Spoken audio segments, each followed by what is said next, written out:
Mr. Thief is in the DorkLair. Welcome to another DorkLair action figure review. Today I'm taking a look at the Mezco 112 Collective Diabolik. I'm not sure, because I'm not terribly familiar with this character. I pretty much picked this one up mostly because of the style. It feels to me like it could function as just a goon. It's got a lot of awesome accessories, and it's going for a really cheap price right now. I got it for $63. You can definitely find it in that range, like 65-ish. But I wouldn't wait too long if you do end up wanting this figure, because the production runs were pretty small on this compared to something like a Batman at like 12,000 units. This thing had 2,400, which is closer to like the exclusives. And again, those counts are somewhat speculative. They're based on the carton counts, and it's hard to say how accurate they are, but generally the lower ones end up harder to find, and the higher ones end up being easier to find. But you can get this thing for super cheap right now, relatively speaking, in Mezco terms, and I highly recommend it because this is a great figure. It comes with some awesome accessories, some really innovative things as well, separate head sculpt, and it really can sort of be a ninja or a goon, a thief, someone for your figures to battle, and kind of goes in with Catwoman theme as well. It's actually got some accessories that I think go really well with Catwoman too. So awesome figure, and let's get into this review. And the packaging on this one is very basic, standard Mezco stuff. There is a glossiness to that. That's basically like, it's his eyes, but it seems to me to be the logo of Diabolik, based on my 5 minutes of research I did on this character that I know nothing about. On the back you have some shots of the accessories, and then on the side the name again, and then back around to the front. Alright, and getting a close-up of the details on Diabolik, you can see that this is a very basic figure when it comes to details. It's just all black. They did a good job of making the plastic molded head look like, kind of like match up with the fabric that comes down the body and sort of look like fabric. So that's pretty good. It's almost like it's the same type of skin type material, like clinging to the face rather than just a mask. It almost feels like some sort of advanced kind of mask or material. And the character is supposedly a master of masks and disguises. So this might be part of that skill set for him to have this type of suit. Materials, I do have a little bit of black paint where the mask meets the face right here. That's a little over painted onto where that actually should be flesh tone there, right? So there's a little bit of mess there, but that's very, very minor, and it's almost unnoticeable to the naked eye. And then the eyes are painted well. They have a little bit of gloss to them, very straight, clean eyebrows, really nicely sculpted head, even though it is pretty basic, so it's not like something terribly challenging for them, I wouldn't think. And then the body, you can see it's just all one solid black, sort of pleathery, it feels like rubbery. It's actually very stretchy and rubbery-like. I'm not sure if this is a fabric with a material over it, or if this is just this solid kind of fabric. I've heard some people describe it as similar to the black suit Spuddy, but I don't have that figure to compare. And then you can get into the gauntlets. The arms are super detailed right here. This is where some nice sculpt work comes in, and some really nice design, because these sheaths actually are functional and hold the little throwing knives.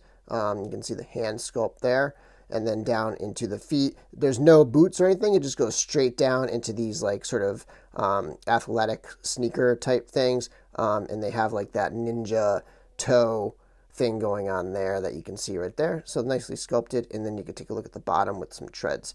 And the stitching on mine is all really nice for the most part. I don't really have too many issues. I mean, it's very noticeable on the back, but I don't know that there's anything you can do. It's not like you can fault them. I got a little crinkle there, and for the most part, it's very well executed, even though it is very simple. Sometimes I think that could be the easiest thing to mess up, because it's you would notice things more on a very basic figure if there's any kind of errors or screw ups. But mine looks great. I think this figure is solid. All right, and to get a sense of his size, let's compare him to a few other figures. Here's the Mezco 112 Collective Homecoming Spider-Man. Here's the Mezco homemade suit from the same movie. And moving on to Black Panther from the MCU as well, and Daredevil. Fitting in pretty well with those guys. Who else do we have here? So we have Catwoman over here. Another Mezco figure. And bring in Batman. So you can see here. Like thematically, these are the figures and sort of the universe I kind of see him fitting into. And then finally an Articulated Icons Ninja. This is my sort of easy custom Snake Eyes over here. I actually think that this character could be potentially a Snake Eyes custom if you found the right head, but this head does not fit. It's too small. It just doesn't really fit right on there at all. So yeah, so there you have it. Accessories, he comes with his second head sculpt. It feels like maybe slightly big on there. What do you think? To me, it seems maybe slightly big, but it is a skin-tight suit, so your head's going to probably look a little big when you're wearing an all-black skin-tight suit like that. But yeah, I do feel like maybe it sits a little high and is maybe just a little bit too big for the body, but not crazy out of proportion or anything like that. Some people do have big heads. Anyway, so looking at the head, it's very clean, very nicely sculpted. Some people have mentioned maybe this could be like a young Frank Castle.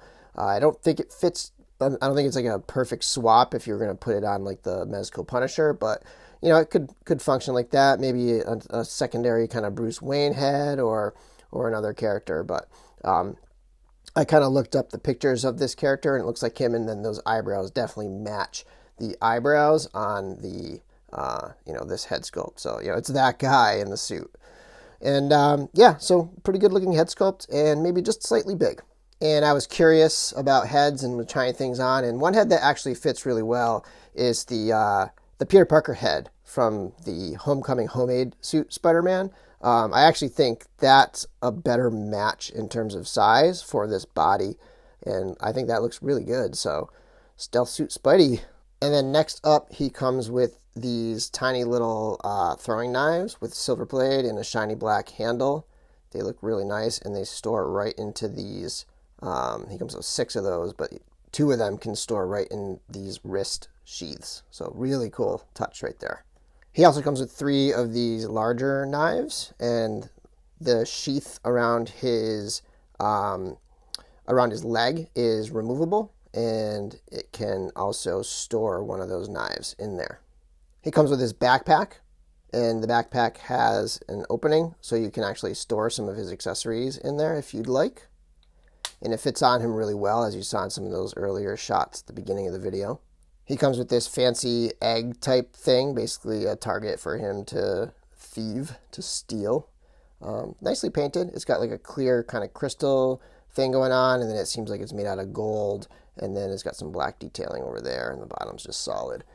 And he also comes with this diamond. I don't even know how to hold it up to the camera, so I'm using these tweezers here, but it's very small. Although in scale, it's actually really big, so you can see how big it is in his hand there. It's gigantic. I don't even know how many carats that would be, but huge diamond. Definitely something for him to steal. You could also use that with Catwoman. I feel like she would love that. He's also got these night vision goggles that kind of just pop right on his head there and look pretty good. They almost have like this, the green is painted in such a way where it's like yellow in the middle and then green. It almost gives it like a glowing look, so that's pretty cool there. I really like that look. Also comes with this little tiny watch that actually you can pop his hand off and put it around his wrist right there. In addition to the fists that he's got on there, he's also got these open action hands.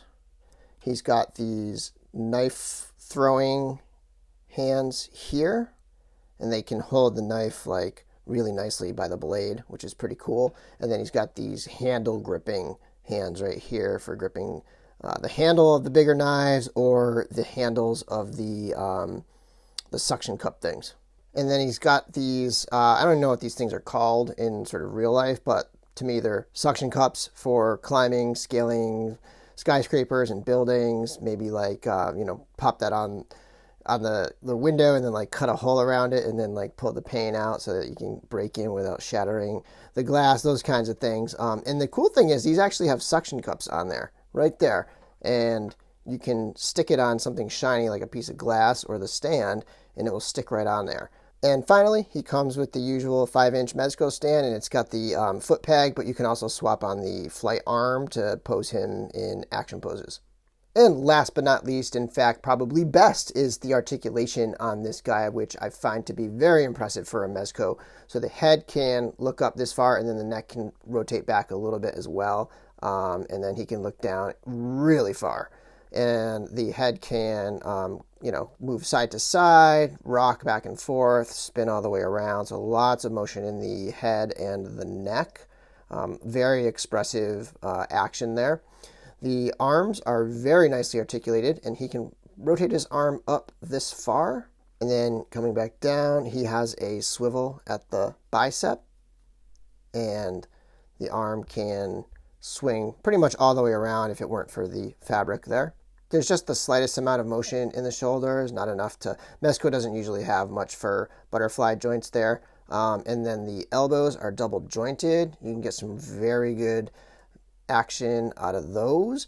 There is a swivel at the forearm, and then the hands have a ball and hinge as well. In the torso, you have some really good movement in that upper torso. He can kind of crunch forward and move around. I'm always very careful with his material. I'm afraid it's going to rip. It feels, nothing's happened, but it feels kind of plasticky, like rubbery. But anyway, he can crunch forward this far, and then if you add in the hip articulation, the waist articulation, he's got quite a bit of crunch forward, and then his legs can kick forward that far. So, this dude's an acrobat. He can do some really good poses. This is, essentially like, I'm not sure what body is the same, but it's got like a Spider-Man feel to it in terms of the way it can articulate. And then there is some rotation at the waist as well. So lots of great movement all up in that torso there. And like I said, the leg can kick forward well past 90 degrees.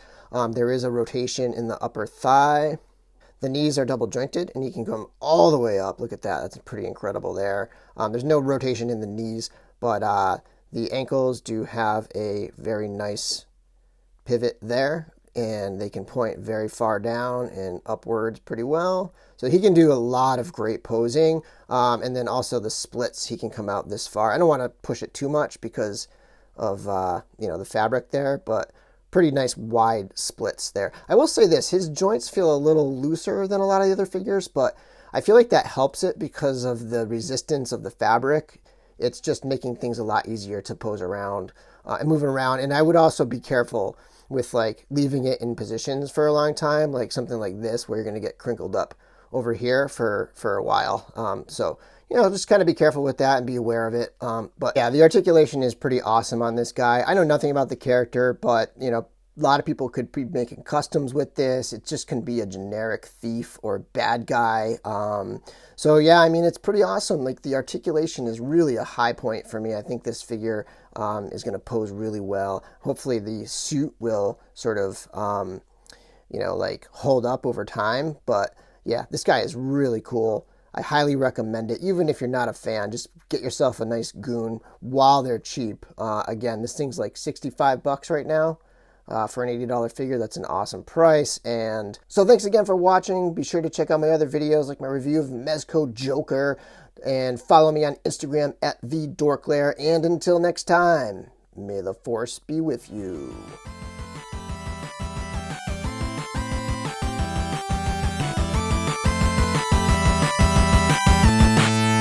DorkLair.